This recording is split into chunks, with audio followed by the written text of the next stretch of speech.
I happen to be your host. My name's Kellen.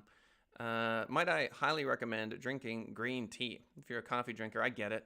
Coffee's delicious. You keep drinking your coffee. But if you haven't switched over to Jasmine Pearl's green tea, let me tell you, lots of benefits. Today on the show, Dave Chapelle, who I love, is leading YouTube's top trending. So good for him. Google Maps adds news feed for my entrepreneurs looking to make money off of Google Maps. That's some good information. Level up with LinkedIn Live. Are you live on LinkedIn? Do you even know how to go live on LinkedIn? It's easier than you think, but you do have to request access. Facebook mistakenly banning ads for struggling businesses. Oops. Ransomware plus Facebook ads equals ouch. Turns out if someone can hack your account and spend money on ads, it can result in devastating consequences. And finally, the devil, who in this case is Ryan Reynolds, in an ad for Match.com, falls in love with 2020, which I don't know if you think is funny. I certainly do. Hey, did you know the rumors about the show starting are true?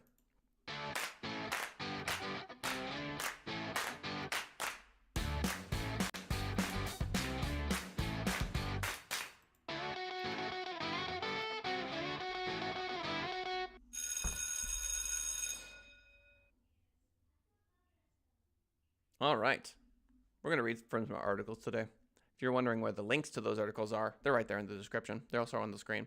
This one from vulture.com. Instead of its annual rewind, YouTube has just dropped a list of this year's top 10 trending videos. And now we get it. Like 2020 itself, the roster of this year's highest ranking videos in the United States is a mess. The chaos includes Ricky Gervais's Prequar, Golden Globes monologue at number 8, a whole bunch of other people doing a whole bunch of other stuff. And let's see, number 2 is building the perfect squirrel-proof bird feeder. Oh, that's so 2020 for you. Number 2, building the most squirrel-proof bird feeder. Wow. Mr. Beast, I bought the world's largest fireworks, number 5. Number 7 is Dream's Minecraft speedrunner. I don't know if you checked that guy out. I don't know if you're into Minecraft. My son recently got into Minecraft videos, so we bought it, and we've been playing together, and Minecraft's amazing. It really, really is. This list is all over the place, though.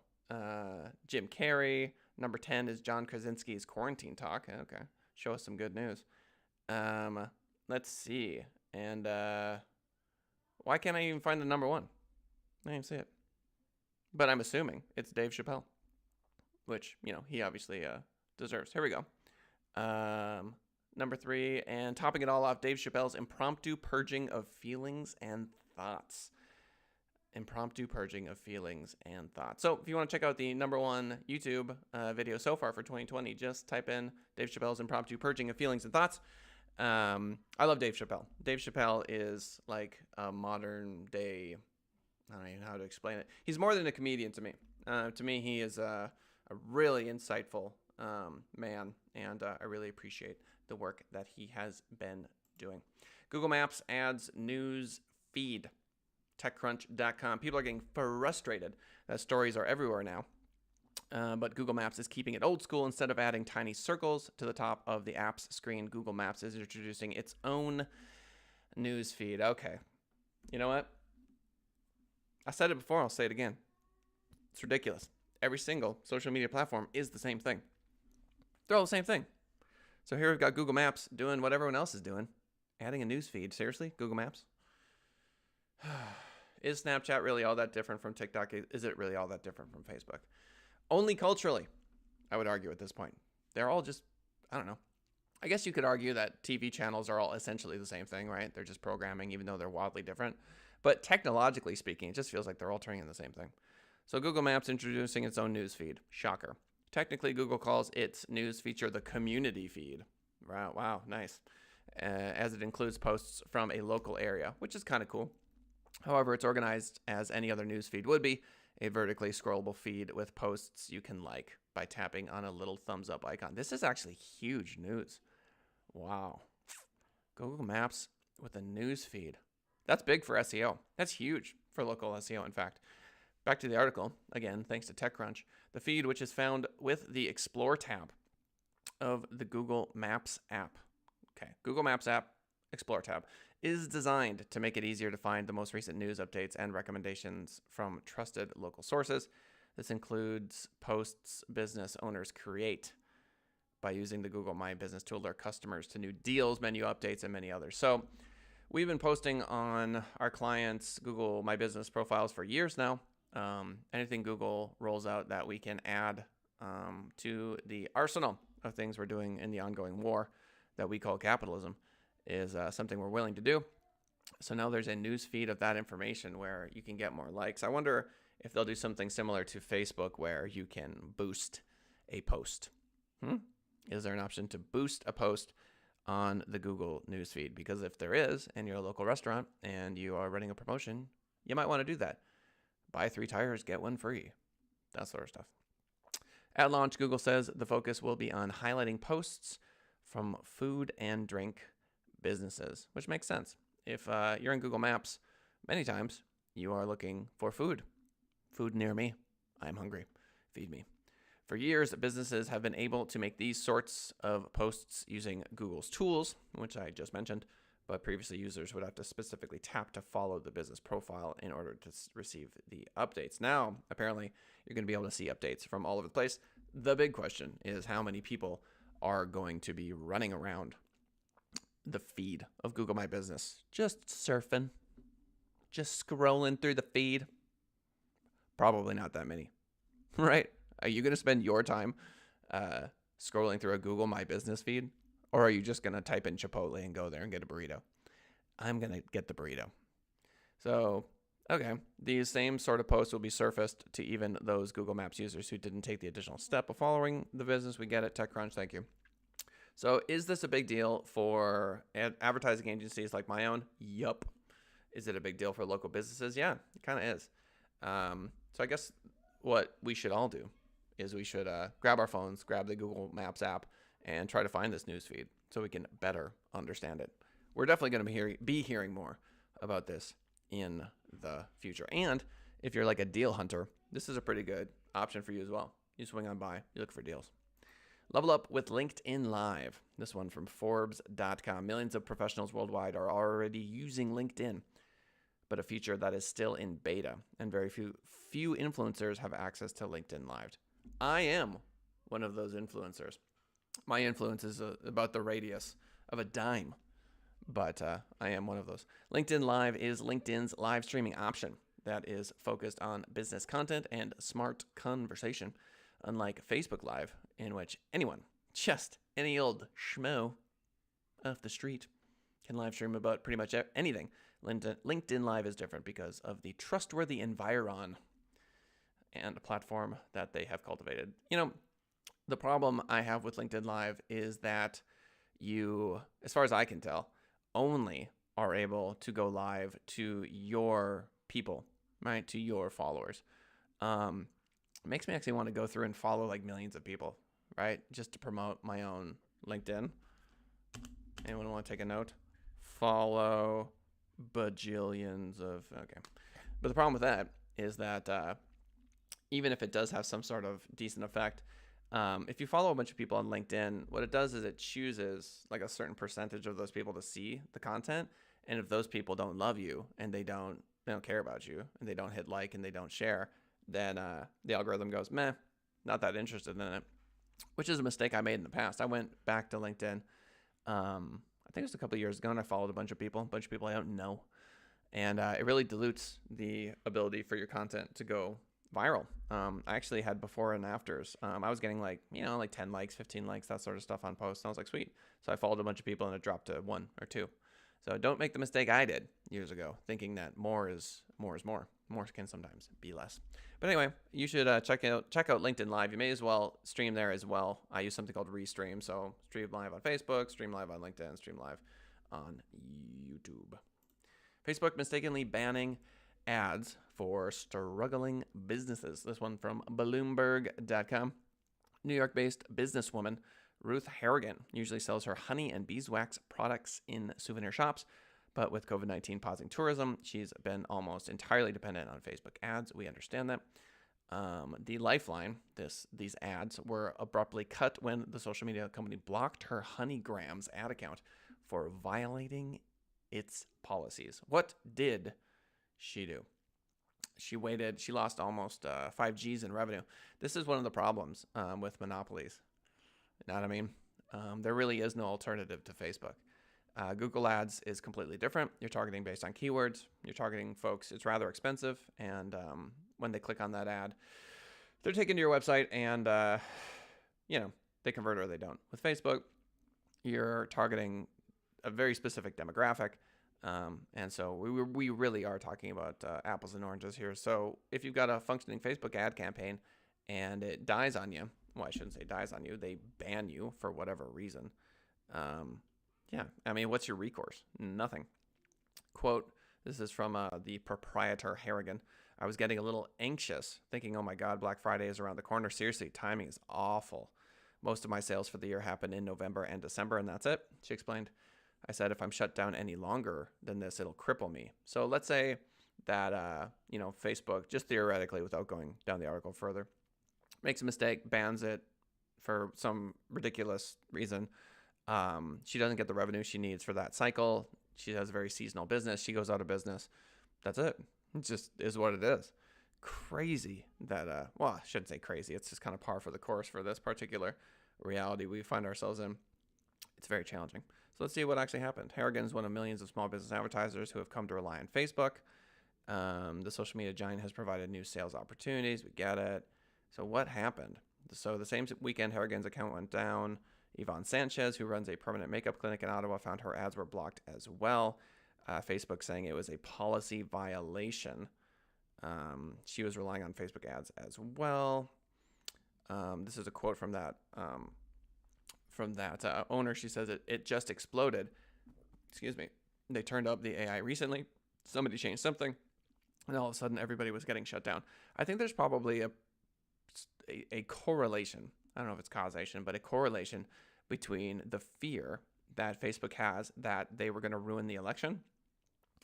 When you go back to like Bush v. Gore and the number of votes that can swing an election can be a handful, dozens. That determine the tipping point. The center of balance that the country falls towards, or steps towards, I should say. And so I think, Zuckerberg, when he's going to bed at night, goes, geez, this is a pretty big weight on my shoulders. And so he gives orders and the engineers make changes, and the unintended consequences of those changes, I believe, sometimes can be this, which is small business owners, get hit for policy violations. I couldn't run a Facebook ad for a while because I mentioned the word like government or something in a live stream, which is crazy.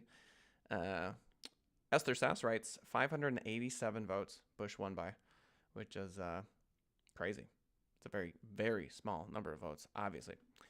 So back to the article. Even if an ad account gets restored, businesses lose crucial momentum. Facebook's advertising algorithm takes a couple of weeks to figure out which users may be interested in an ad. To refine the targeting, Jessica Grossman, Chief Executive Officer of digital marketing firm InSocial, it's called InSocial, the name of her company, said when her clients get hit, the hardest part is telling them their campaigns have to start over and their money won't go as far. So bad. So, we don't get to hear the end of the story of the honey business. It just sounds like it's ongoing. And so it's just sad at the end of the day. So, the solution isn't to say Facebook, there should be more competition necessarily. Because, there is competition insofar as you've got Google ads, Bing ads. Where else could you do social advertising that makes any sense? LinkedIn, maybe. TikTok, Snapchat, not really. To be fair, the politicians that are talking about this being a monopoly are kind of right. Because there is no alternative to Facebook. They have more data on you and me than any other platform in existence, as far as I can tell. Google doesn't have that kind of data. They have your browsing history. They know how you behave, but they don't necessarily know who you are. I think that's the big difference. How to explain that? So it's like Google has all the different activities that you go and do. Facebook seems to know like hobbies and preferences. Well, I guess to be fair, Google knows that as well. So there might be more overlay than I think. But my understanding is that when it comes to ad targeting, Google is more concerned with what you're looking for right now. Here you go. Here's the personal injury attorney that you're looking for with the Google ad. Whereas Facebook is like, we know, way past like the stereotypical, gender, age, hobbies. I mean, they have estimates of how much money you're making. How could they possibly know that, right? So when you go to a Facebook ad and you target people who make over $100,000 a year, they're assuming that based on things like address, search history, probably information on the web and other facets. You got to wonder if they're trying to glean information from sources outside of Facebook, because it's not that hard, to gather more information. Looking at exterior sources, but your job, they're probably looking at that. I mean, and I can't blame them. I'm not upset with them for doing it. I understand why they would want to do it, and it's a choice to use Facebook. But to the point of, if you're a small business owner and it stops working, well, it just stops working. It just sucks to be you, which is obviously not fair. TechCrunch.com, again, shout out to TechCrunch for these amazing articles. Ransomware plus Facebook ads equals ouch. On the evening of Monday, November 9th, an ad campaign apparently taken out by the Ragnar Locker team began appearing on Facebook. Now, strap in, because this one's weird. The ad was designed to turn the screws to the Italian beverage vendor Campari Group, which acknowledged on November 3rd that its computer systems had been sidelined in a malware attack. Okay, so we've got this Ragnar Locker team ad campaign. Okay, and then this Italian beverage vendor, Campari. Okay, great. So on November 6th, Campari issued a follow-up statement saying, at this stage, we cannot completely exclude that some personal and business data has been taken. Okay, so Campari gets hacked. Quote, this is ridiculous and looks like a big fat lie, reads the Facebook ad campaign from the Ragnar crime group. We can confirm that confidential data was stolen, and we're talking about a huge volume of data. Okay. The ad went on to say, Ragnar Locker team had offloaded 2 terabytes of information and would give the Italian firm until 6 p.m. Eastern, there you go, there's your ransomware, to negotiate an extortion payment in exchange for a promise not to publish the stolen files. So I think what we're talking about is people that come in with ransomware, they steal information, and then they run Facebook ads, which is crazy. The Facebook ad blitz was paid for by Hodson Event Entertainment, an account tied to some random people in Chicago. The attackers had budgeted $500 for the entire campaign. So what they're doing, as far as I can tell, is they're doing ransomware, typical, we steal your files, and then they just broadcast it. They say, oh yeah, we stole your stuff, and you better pay us. And the fear, I think, that people don't know how many people are seeing these ads. They don't know the damage to their reputation. And so that will cause alarm, obviously. So Hodson Entertainment, which is just this completely different group, quote, I thought I had 2-step verification turned on for all my accounts, but now it seems like the only one I didn't have it set for was Facebook, says this Hodson Event Entertainment guy. So he got hit too. Hodson said a review of his account shows an unauthorized campaign reached approximately 7,150 Facebook users and generated 770 clicks. So not only are they stealing files from company X, but then they're hacking in to some other company to run the ads. Yikes. So try explaining that, right? So it's like you go to Hodson and you're like, why are you running ransomware ads against this company over here, like extorting them? And they're like, I don't know what you're talking about. It's so confusing. It reminds me of a football play where, they're just throwing the ball like 6 times before they try to gain any yardage. So pretty nuts. It's not clear whether this was an isolated incident or whether the fraudsters also ran ads using other hacked Facebook accounts. Exactly. How could you even find those or know? Excuse me.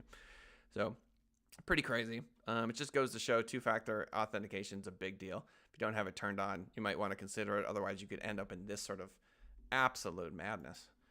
And on a lighter note, the devil falls in love with 2020 in an ad. Just Google Ryan Reynolds Match.com devil ad if you want to watch it. It's pretty funny.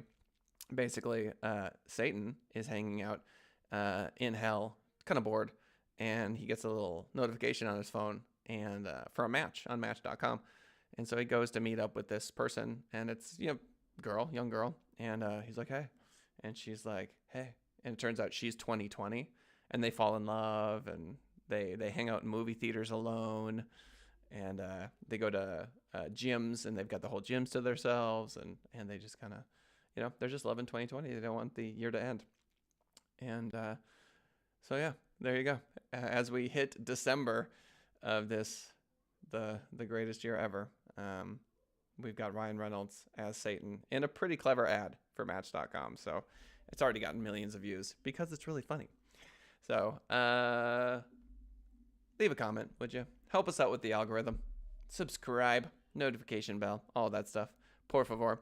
If you're interested in chatting about marketing, you can email me personally, info@senditrising.com. That's info@senditrising.com. Give us a ring, 702-263-0141. And then, of course, join us for the live show every single day, Monday through Friday, 10:30 a.m. We're also available as a podcast on Spotify, iTunes, and many more. Let's summarize for the day. All hail Dave Chapelle. I think he said one thing I didn't like from all of his stand-up and everything he's done over all the years. And so he's pretty incredible, and I'm a big fan. So kudos to him for coming back strong after the Chapelle show and everything he's gone through. Google Maps ads news feed, huge, big deal. You may want to check out this news feed by downloading the app if you don't have it already, and seeing what you can do to get your posts more love, more likes, etc. If you are streaming live, don't forget LinkedIn. You do have to audition. That's not the word. You have to apply to be added. I got in. You can probably get into. Facebook mistakenly banning ads for struggling businesses. Don't do that, Facebook. That's really a bad look, and I feel bad for the small businesses that have almost no recourse. Do two-factor authentication whenever possible. Ransomware plus Facebook ads equals ouch. It's a tangled mess of bad that you simply don't want to be a part of. And then, kudos to Ryan Reynolds for making a really funny ad. He did good stuff. Thanks for swinging by the show today. Much appreciation on this Wednesday, and we will talk to you all tomorrow. Class technically is dismissed. Bye-bye.